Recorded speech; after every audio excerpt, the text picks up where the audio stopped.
Guess who I ran into today? I'm not in the mood for 20 questions, Judd. Tom Malden. We found the remains of his partner from 23 years ago. You found Carl Jeffers. Yeah. I need to know everything you know about him. Get a table in the back. I'll grab us a couple of drinks. As an aspiring actor, Ken Howard wowed audiences as Thomas Jefferson in the popular musical 1776. He has over 85 TV and film works to his credit, including his role as the coach in the hit TV series White Shadow and as Max Cavanaugh in Crossing Jordan. One of Ken's latest projects is his role in the film In Her Shoes. Ken, thanks for taking this time with us. I appreciate it. My pleasure. You went to Yale Drama School. At what point did you look around at what you wanted to do the rest of your life and say, I want to be an actor? Well, I'll tell you the sequence as succinctly as I can. I was a member of a choir in the church I went to in Manhasset's the town I was raised. It's called the Congregational Church of Manhasset, and it was a really good youth choir. We toured Europe, and we sang in Carnegie Hall, and really good. And put on a musical each year, and I played some of the leads in the musical. And that was about it. And I went to Amherst as an undergrad, and I joined a singing group. And one of the upperclassmen said, you know, suggested I try out for a play when I was in my second year there, and I went down, and I said, well, I've never done a play. And he laughed. He said, well, you've done those big musicals. It's the same thing, except you're not singing. And then one thing led to another, and extracurricularly, I mean, at Amherst, it was all extracurricular. I did some plays, and I was an English major and thinking probably a lot of English majors there, you go to law school unless you were going to pursue a PhD in your discipline. I thought, well, that's probably what I'll do. And like a lot of guys, it wasn't exactly that I was going to be a lawyer necessarily, but that might be the next step.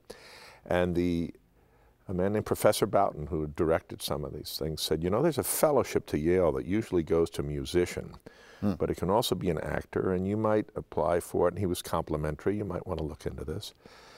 And I remember thinking, well, that sounds pretty respectable. I mean, my father won't be too unnerved. I mean, I'm going to go to Yale, you know, although it would be drama school. And I remember telling him, and he was sitting up in bed reading my copy of Martin Chuzzlewit, because he always liked Dickens, but he hadn't read that one. And he kind of looked at me with his glasses on, and he said, so you're thinking of being an actor? I said, yeah. He said, aren't you a little tall? And it always touched me because I had grown to his size, same size. It was a way of him being encouraging. He wasn't saying don't do it. He was already thinking, will that help in his career? So I went to Yale Drama School thinking, well, I'll see what this is like, and then never looked back. Then I really took to it like a duck to water and wound up leaving for a Broadway show that I got 2 years after I'd been there, and then kept going. And I was very fortunate at the beginning. It happened really fast. I went from one role to another and got a film contract and another Broadway show, and I was off and running.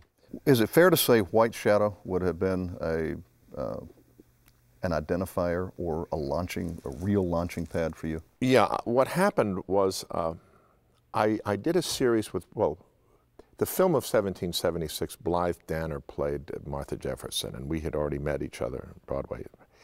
And I'd gotten to know her husband, Bruce Paltrow. And then we did a series called Adam's Rib, based on the Tracy Hepburn film. Then I did another series, went back and did some more Broadway, and she came up and we worked at Williamstown. We did The Three Sisters together, and all this time I was getting to know her husband, who I like very much, Bruce Paltrow, as a producer. Very funny guy, very decent guy, great to work with in this business, and I brought him the basic idea for The White Shadow. So I was established enough that I'd done a couple of series, so I had network approval and all that, and we put together this idea and basically sold it to the network on our own.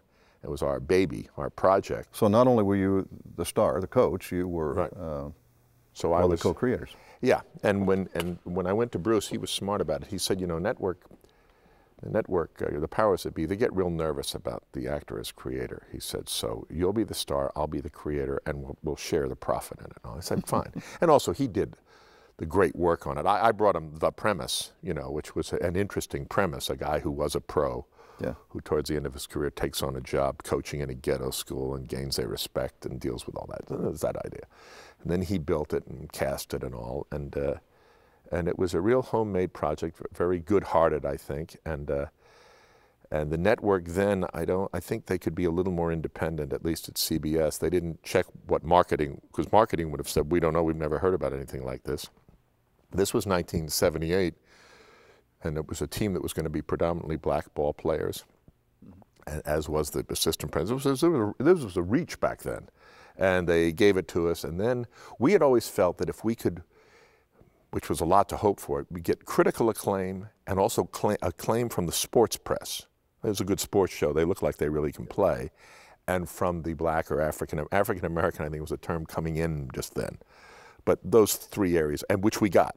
Yeah. So we were respected that way. And then CBS stayed with us, even though our ratings were good, but I always wondered back then why they weren't looking more specifically at the demographics, because even when we were losing to a show like Little House on the Prairie, if you looked at the map, obviously we were taking Philadelphia, New York, Cleveland, Chicago, you know, we were taking urban areas for part the racial aspect of the show, but also because it was a basketball show, it was kind of a street show, you know, it had a different It had a lot of those urban, elements. you know, It touched an urban nerve, it touched Exactly. a sports nerve, it touched a family nerve, because the underlying foundation of the show was Right. good, solid values.